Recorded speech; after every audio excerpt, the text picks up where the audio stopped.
Welcome to Fiery Femmes, the podcast where high achieving women build wealth, redesign their careers, and create lives with real freedom. I'm Sheena, an accredited investor, former tech sales professional, and the founder of Fiery Femmes. After a decade across global SaaS, startups, and my own reinventions, I realized the most powerful thing a woman can have is optionality. So, in every episode, we explore the future of work, the psychology of wealth, and the practical strategies that help women build careers and lives that evolve as fast as they do. Basically, I wanted to know obviously, it's like a combination of go to market tools. What tools would you liken it to? It's going to sound cliche, but there isn't a tool that's exactly like us. So we have parts that's like a Polo, parts that like an AI SDR. We've also parts that are like Taplio, which is building a brand. How we think of it is the modern go-to-market salesperson will be completely different in 2026. We're seeing now even trends in how you're doing sales in 2026 is completely different to how you do it in 2025. So even that motion itself is very different. And so how we think about it is how do we then build a tool stack around the modern day salesperson? And so in the past, you would just need to build pipeline or do your outreach. But now, as a salesperson, you need to do so much more. You need to be able to have people trust you online. Are you showing up? Are you commenting on your prospects' feed? Are you finding the right people to reach out to? Are they warm? And then off the back of that, are you writing the right message? And so there's so many more components now to be able to reach out to your customer. One of the things that we've heard now is you need now 14 touch points before a customer will even take a meeting with you, because now there's so much noise online, so much AI generated content. They can also look at your website as well. And so being able to reach out to a customer, getting time with them is so much more harder. And so how we've built Fuzzy is we've actually encapsulated all these other features as well. It's how do you then comment on their posts? How are you appearing on their newsfeed? Are you relevant? And then off the back of that, are you sending messages that are relevant to them? So now we're seeing sales completely transform in just 1 year. And so when we think about building Fuzzy, it's not what the old tool stack looks like. It's what is needed today as a modern day salesperson. I can't believe that that is how much touch point is needed now. But also I Yeah, can it's crazy. because you can feel it and you can see it yourself as well. I mean, as the CEO and founder, you probably get quite literally hundreds of outreach messages Mm. a day. Mhm. I'm Mhm. excited to try it and give it a go. And with this, what we want to talk about today is obviously to make how do you make sure financially that you're okay to go ahead and live the founder life, because it is difficult, it's tough. How you made sure that you're okay. And second is the financial grounding that you've had from your parents and how it has been challenged potentially and what you thought about it. And last but not the least is what would be, I guess, like your advice to younger founders in this day and age? Yeah. Um, I would, I'm actually very atypical to what typical advice is. Typical advice is just go in, don't have a safety net. I'm on the other side where I actually believe you should have a safety net first to save up a bit of money so that you have runway. And so that way you actually have a safety net to land on. So before I even started the founder journey, I had savings of my own before I got into this and then built Fuzzy. So I would actually say understand what your runway is, how much time you're willing to have without having money, and then going from there. So I really do believe in having some form of base. What did your parents teach you about, like financial independence growing up? And was there anything that you kind of against that or something that you don't think is right? I think my parents gave me a pretty good grounding, to be honest. I think so. Immigrant family, immigrant daughter, we're second generation Australians. Uh, my parents are immigrants from Vietnam, and they came to Australia like with pretty much nothing. And so being able to start from scratch, and now I'd say both my parents are quite successful, is I think a lot of it is saving money and being able to either reinvest it or putting it into things that grow over time, whether it be property or shares, and being able to dollar cost average into things. And so because I've had savings, I've been able to lean on that, and a lot of my investments have been able to fund some of the work that I do now as well. In terms of financial grounding, um, I think it's the typical things like, don't spend on the wrong thing, spend under your means. One of the things that I have always lived by is, even though I made, in my last job, I made quite a bit of money, live like a student because you don't need to spend it all. I mean, obviously, you'd go for the fine dining here and there, but then you can take that money, reinvest it, and you can double it, triple it, or even more. So, I'm actually of the notion of, always if you don't need to spend a lot. I mean, if unless it makes you a lot happier, but for me, if I spend like a student versus spending like a super rich person, I get the same amount of satisfaction as long as I just do like little things that make me happy. So I would, if you can, reinvest early and have some form of financial stability early on, if possible. When you thought about like becoming a founder, was it something active that you knew you were going to be a founder? Hence, you need to build up this big financial cushion. Yeah, I always knew I wanted to be a founder. So I'm not sure if a financial cushion is the right word. Like I mean, I had like 2 years worth of runway, which is something that I did think about, but was that the reason why I saved? I don't know if that was a complete reason why I saved because I could have chosen either to reinvest the money or put it into the founder journey, and I decided to put in the founder journey instead. And with the runway, I'd love to know, and for you to share it with the audience as well, who have the same aspirations to become a founder. Tell us about how you've calculated your runway and if you had to make some changes in your lifestyle as well. Um, so think about what your minimum spend is every month and then times it by how long you think you need. So for me, it was my minimum spend times 18 months. Um, So it was pretty simple, but I think it was the key is minimum spend, not current spend. So I definitely in the past, would go out to fine dining a bit more. I'd go on the holiday a bit more. So cutting back on those sort of things. And that helped me extend my runway a bit more. And then that's it really. So figuring out and working backwards from there. So what do you need to live on every day? And obviously you don't want to make it miserable as well. Like if you go too thin on finances, you end up having a really bad time and then you end up hating the founder journey. So like pay yourself an amount that you'd be happy with.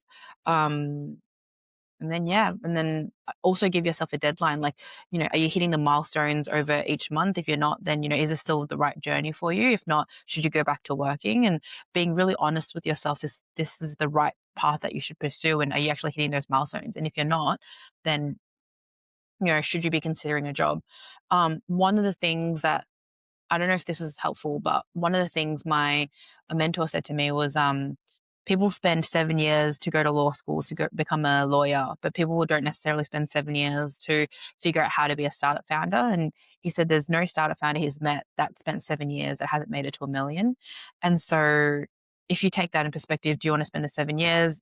Are you okay to wait 7 years, just like if you were to become a lawyer, or would you rather just have that safety net continuously? And so I think it comes down to each person's risk tolerance and if they're willing to wait or forego that amount of time, and if there are certain milestones they're willing to hit, not hit, when they are a founder. And these are very personal questions as well because everyone's circumstance is so different. Absolutely. And it depends on someone's risk tolerance as well. Yeah. A lot of people would want to go on the founder journey, but absolutely different people have different risk tolerances.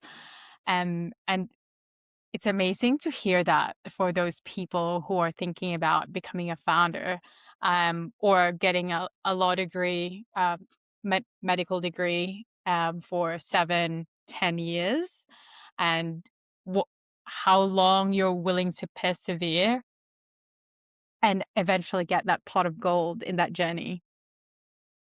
Yeah, yeah, and I think that really put things in perspective. Like, people are willing to go to med school and law school, but people aren't willing to put in the same amount of time as a founder. And it's like the reward is the same, but then you don't put in the time. And a lot of people they see the whole, overnight success, and they think it takes 1 year or it takes a few months, and it's not like that. Like, founder is a hard journey. You learn things, you figure out things, and you push from there. So, Yeah, I think that's like really good perspective to think about when you are a founder. It's not meant to be an overnight success. It's like a block by block journey And you also get a lot of rejections as well. I think all getting the time. rejected is Yeah. something people, normal people just don't expect or don't enjoy getting. But I personally have a rejections folder in my Wow. inbox just to be like, okay, these are all the rejections that you have. And maybe in the next month or whatever we can think of to like reach out to them again and try again. Yeah, nice. I love that. I love that. You got to try many times until you fail. One of my friends just signed a $25 million deal and he had like 20 follow ups with no replies. So it's like it works for What? sure. Good on him. Yeah. I love that. That is good inspiration. Yeah, I love it. It's like, you got to hustle. And it's like none of them replied. You could see it's like boom, boom, boom, boom. No one replied. And then later they replied, it's a $25 million deal. What? I'm so excited about to hear this on what this deal is about when it's out in the media and whatnot. Yeah. Can you send it to me when it's like in public? Yeah, yeah, for sure. For sure. For sure. Yeah, perfect. And can you tell us about the journey that you went on with Fuzzy? I know that you went on an accelerator. Yeah. Yeah. Yeah, perfect. So a lot of people have not heard of an accelerator program. Can Mm. you tell us about your journey and how you got into the accelerator program that you had? Yeah. So, accelerator programs essentially you put you part of a program and you're mentored by a group of people that is essentially meant to take you to the next level and help you fundraise. I was part of one called Iterative. They were and they also give you money. Sorry, I forgot about that as well. So, just like YC, they give you money. How did you find out about iterative? Yeah. Yeah.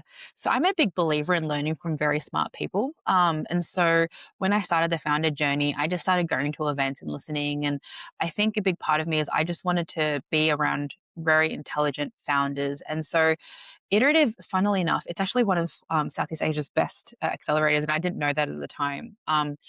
I think Singapore's best. All the founders are XYC. And so I went to a talk and I remember hearing one of the MDs speak, and I think it was just very smart. And so I knew that I wanted to be around him because I just wanted to learn from him. And that's the reason why I applied. And then later I found out it was like a 0.8% acceptance rate and all that kind of stuff and very competitive. So, but I didn't know that. I think I just went in blind. I was like, this guy seems smart. I want to learn from him. Put in an application that day, got an interview, and then got in. So I didn't know it was competitive because I didn't feel like it was. I just applied based off um, me really liking and hearing from them. And then also, as I was going through the interview process, a lot of them were all ex founders and they're a program run by ex founders. So, um, granted, something to think about for accelerators, not all accelerators are equal. They don't also, I think, when founders think about this, they need to think about the equity. How much willing equity are they willing to give up? Are they actually going to get the support they needed? Think about the time investment. Some accelerators are not good and you would spend time there and that's wasted time as well, and time is money. So I would consider that if you are spending time with these people, are they giving you the right advice as well? And so I think the really cool thing about Iterative, which I really appreciated, was they're all done by ex-founders, and everyone who's mentoring you has either started their own company, sold their company, and so they've come from past experience. Um, and a lot of the time when they give you advice, it's very founder advice because it's relevant. And I think, you have the same problem. You go to like someone who's currently in corporate, the advice will be completely different. And so I would encourage, when founders are going, not just from an accelerator program, but when you get any advice in general, is have they worked in your specific field? Have they done what you've done before? Have they had to solve the problems that you've solved? And if they haven't, then I wouldn't take their advice. And even if they have, I would also take it. You think about if the advice is correct for you because not all advice is equal. That's a great reminder because you are right. And your non-founder friends would always have you would think the best in your best interest at heart, but you really have to decipher where are they coming from? Have they done this before? How much exposure have they had with a Yeah, founder life? definitely. Definitely. Like they definitely have the best intentions. Right? When people give you advice, it's because they care about you. But sometimes, let's use corporates as an example. Like they have all the resources in the world and they have an unlimited budget. And so the advice they give is like, oh, just spend money on marketing, which isn't really the best ROI if you're a founder because it's not targeted. Generally, and marketing budget works if you have messaging that has worked and you want to amplify it. But then as a corporate, you already have that. And so not having that context, you would give that advice, but it doesn't actually work for a founder who doesn't have a, early stage founder, sorry, in terms of like a consistent messaging to send to their customers. So even something as small as that, it could be completely different in terms of the advice you'd give and receive as well. Absolutely. So yesterday, just to share with the audience, yesterday I was working at a cafe, and Sunday is typically when people catch up for brunch with their friends. Mm, So I was like in mm, this cafe just doing my thing, and mm. I was overhearing people on the next table, and they were talking about the strategic vision, and the decision makers can't make decisions, and but who is doing what, and all I thought was, wow, they have so many. It sounds like they have so many resources. Yeah, exactly. And I mean, it's very relevant in their part of the world, but not relevant for a founder because a founder, you just need to go quick and don't die, they say, right? Go quick and don't die. Yeah, and you got to test, and have a look at the data, and implement if needed. Implement Yes. changes if Yep. needed. Yep. And I would love to know, with the journey that you've had, have you made any differences or changes in your lifestyle? And I also know that you moved to Singapore. You're in Singapore now from Australia. Is that Mm. because of the founder journey, or you just happened to be in Singapore when you started? A little bit of both. I did happen to be in Singapore, but I do think Singapore is incredibly supportive of the AI scene. They bring in a lot of people to help, and there's a lot of government support, and they're pushing it forward. I mean, now as an Australian coming to Singapore, I think previously, as when you're in Australia, I think the government is not as supportive, I'd say, compared to Singapore. And Mm. Singapore is like they have programs on. They bring in really great speakers for founders to listen to. I met the Grok founder. You just don't get those experiences in Australia, and they openly push it. And so I think that the support that you get is very different from a founder point of view. And the ecosystem's a lot tighter here. I'm not sure if it's because of density. It could just be purely density, but there's a lot happening here, and there's like literally an event on every single day, and you have to really decipher which is a good event, which is a bad event, etc. And so, it's quite full on in terms of like the ecosystem here. Granted, they're amazing builders in Australia as well, but it's just a lot more denser in Singapore compared to Melbourne and potentially Sydney as well. I mean, you're absolutely right. I think the Australian startup ecosystem just lives because the Australian ecosystem lives by itself, but the support Mm, from the government is absolutely lacking. I mm, can see that. Have you heard of fish burners? mm. I don't know if you saw, but they're going through administration. Wow, no, I didn't know that. Oh gosh. Okay. And I was so shocked because I remembered attending their events back in Yeah. 2012. Wow. And they've been around for so long, and you would think that the government would step in, as it's kind of one Yeah. of the hearts of the ecosystem. Yeah. Yeah. Damn, that's really sad to hear. Wow. Yeah, Yeah, I think but that's the I thing. Like, think, I think there's very little support on startups in Australia. yeah, definitely. So I'm actually looking at either moving to the Netherlands or Singapore because of Let me just like, know. I'll probably cut this bit out, but it's just, yeah, it's just like really lacking, and I feel for the founders who have already established in Australia. Yeah. Yeah. Yeah. Yeah, I've heard a lot about it. Yeah, I bet there's a few more going to Singapore as well. Yes. Got it, got it. And what would you say, Serena, is being a founder now, and you probably get outreach quite a lot. What is the Mm. common what is the common questions asked by, I think, young founders from you?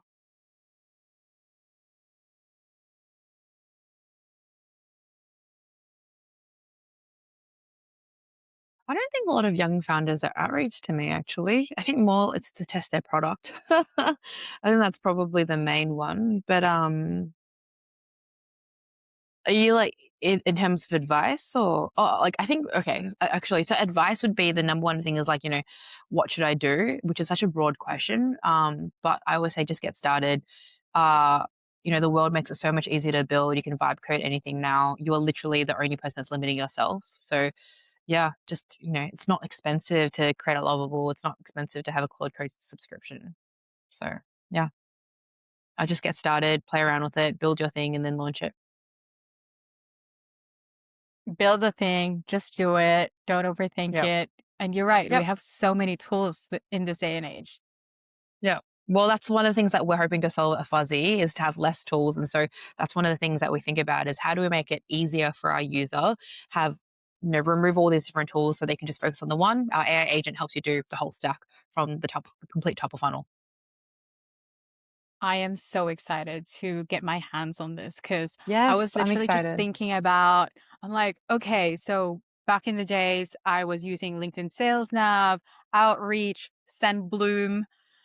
Mm, But now there's Apollo, Lucia, Clay. I'm not sure what else. Zoom Info is obviously there, but very expensive. Yeah, very expensive subscription. So yeah, really excited to have a play with this. And it's an AI agent as well, you said. correct. Correct. An AI agent that plugs into other AI agents and helps you research, build lists, build campaigns, build your content, depending on what you need done. And it connects to a bunch of different agents that helps you build out your entire workflow. That's amazing. I feel like my mind will be blown once like I have a play I'm with it. excited. Yeah. Is it is it live globally? Yes. Yep. Live globally. So you can just sign up on our website and good to go. I can send you a link. Perfect, perfect. Yeah, definitely. And I'll share it with the audience as well. So for the Amazing. B2B founders, and do you have B2C founders as well, or is this more perfect for No, pure B2B? B2B. Yep. For B2B founders.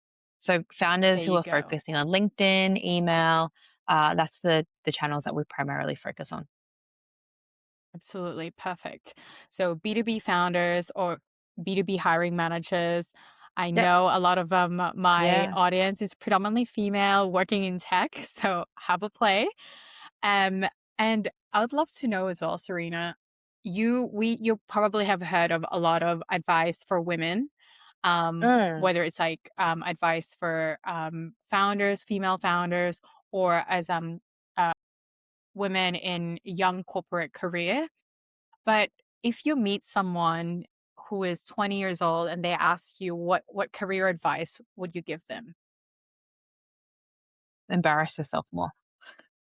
I think everyone's always, I think I've said this a few times, even for myself, and I'm working on it too. I think, especially in Australia, the tall poppy syndrome is real. I think everyone's always worried about what people think, what you post online. But I think you learn the most when you are out there. And if I look back at the last 50 years, the people who are most successful in a branding point of view in my network are the people who posted like things that they didn't really care what people thought about and just really hustled.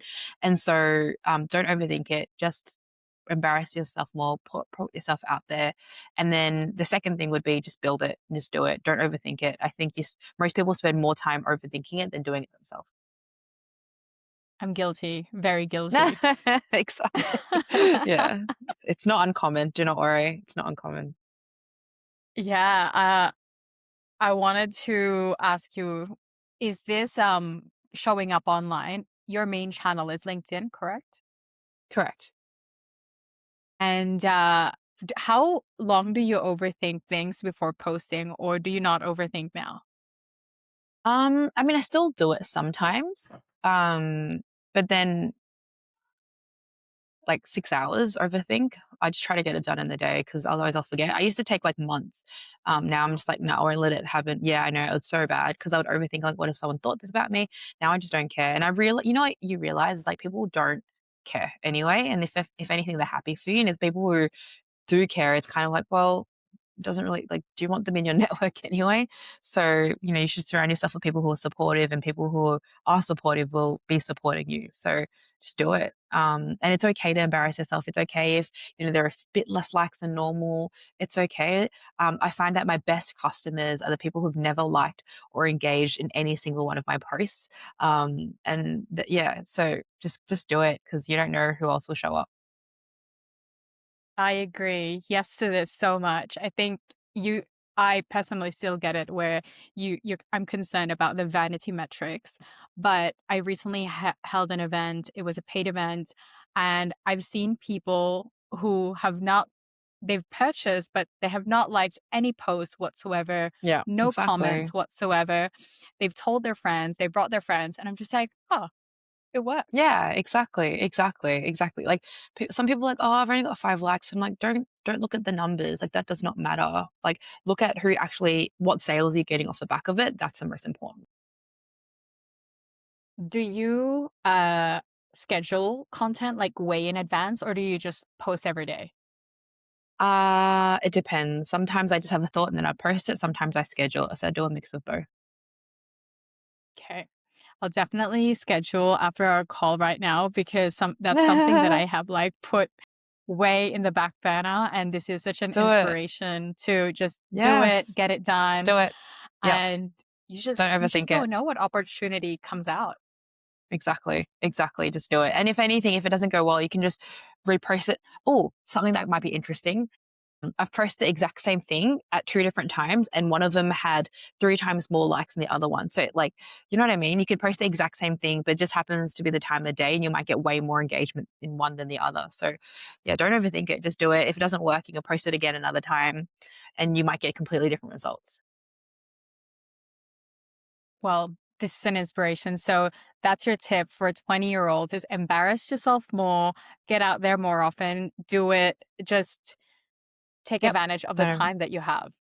Exactly, exactly. Just do it.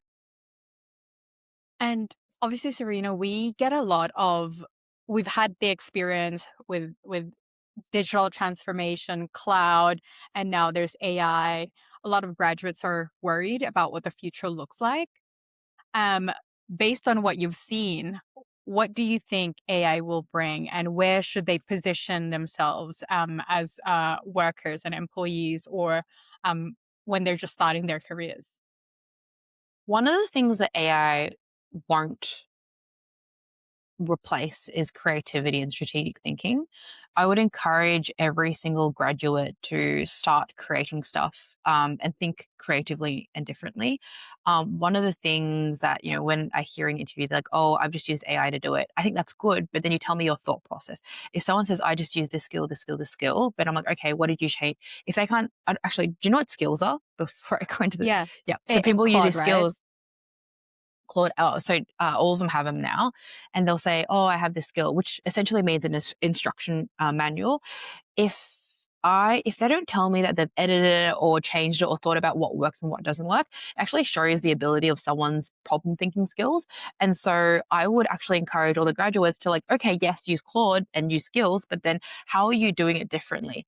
And I think that's what the difference will be, because it's so easy to plug in any skill, but being able to differentiate and problem solve through the issues, I think is completely one of the skills that will make you differentiate amongst everyone else. And it's like, okay, I'm going to put the controversial thing out there that people will hate. Like, people should be scared of their jobs. Things are going to change, but the people that will stay are the people who are testing the technologies now. They're playing around with it. They're actually using it differently. Um, and they're actually putting themselves out there to use the different tools. And so the most valuable people will be the people who know how to use all the different tools, understand what works and what doesn't, versus the people that have never even touched it before and be like, oh, I just used GPT or something like, or I just use that to summarize an email, which is like the worst way to use AI. Try to get yourself to level 4, if not level 5, and that'll make you indispensable. And so, yeah, I think it's so important to use AI nowadays, and it's going to be something that everyone needs to think about. The other tip that I would also give graduates or younger people is I think it was so interesting. I was actually listening to a podcast the other day where they were saying before in COVID, everyone was wanting their work from home benefits and they're wanting to not put in as much compared to before. But now it's going 360 where AI is taking a lot of their jobs.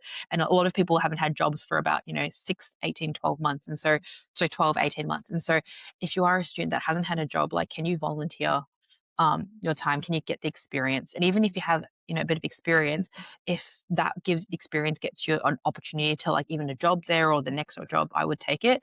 Don't be too picky. Try just to learn from anyone you can, because if you can take that experience, that will make you way better than a person who just has not waiting for money, so to speak, and just not work for like 6 months. So take every opportunity you can, build things, create things. Yeah.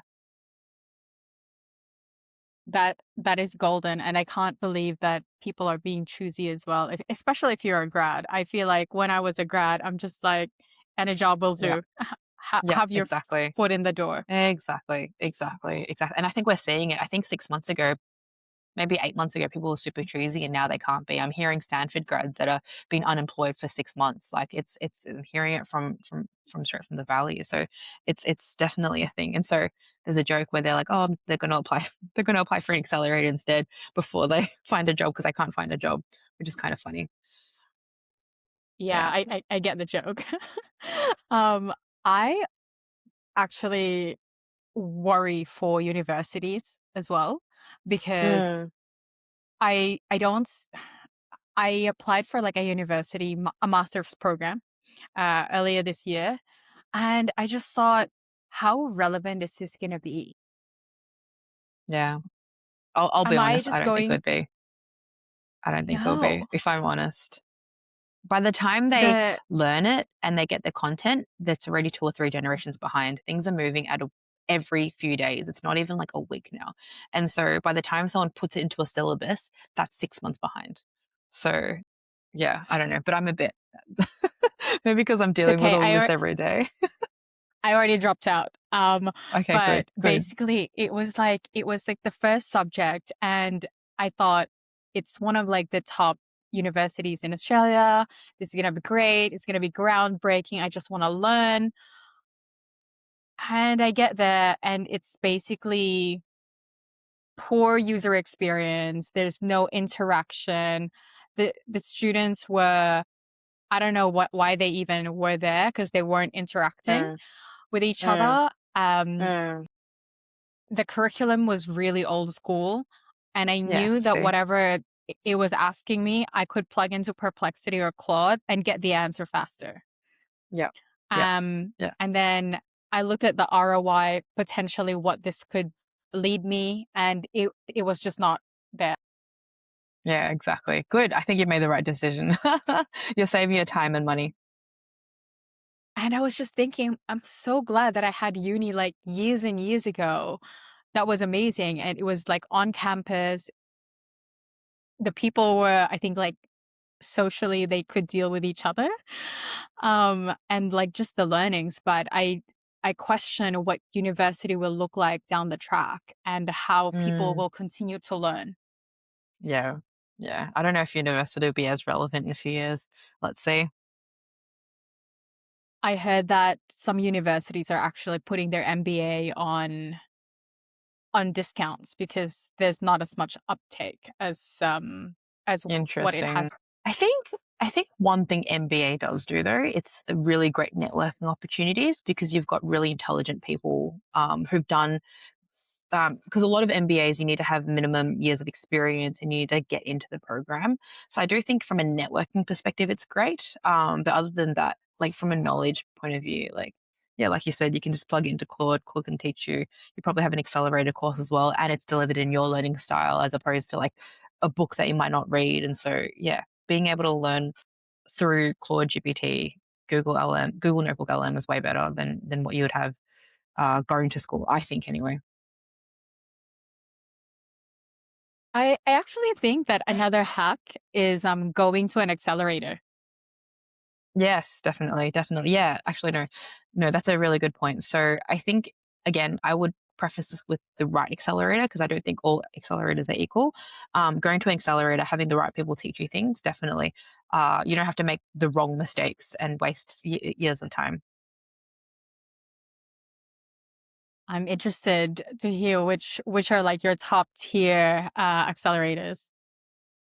I'll just talk about iterative because I guess I was in that one because they're all run by ex founders. So I think they've done quite a great job, and it's because they've gone through the pain and the suffering. It sounds really weird, but you almost need to suffer a little bit as a founder because you know what to do in times of crisis, and they've all gone through it before, and they know how much it can work out amazingly, but also how much it can suck. And so, giving that different perspectives of feedback and how you can get to that step is so important because you'll save so much time.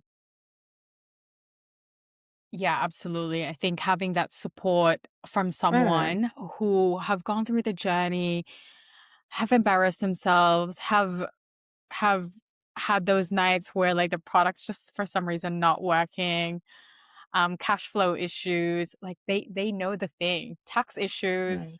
Yeah. 100%, And 100%. I wanted to ask, because I thought that that was really cool when I went into the accelerator was I sat there and looking at the people who introduced themselves, and I was like thinking, why am I here? They're also accomplished. And they were basically like C-level executives from their companies, people who have sold their businesses and are currently in their earnout period and just thinking, exploring what to do, people who have existing businesses. And I'm just like, wow, quite intimidating, but again, like a good networking as well.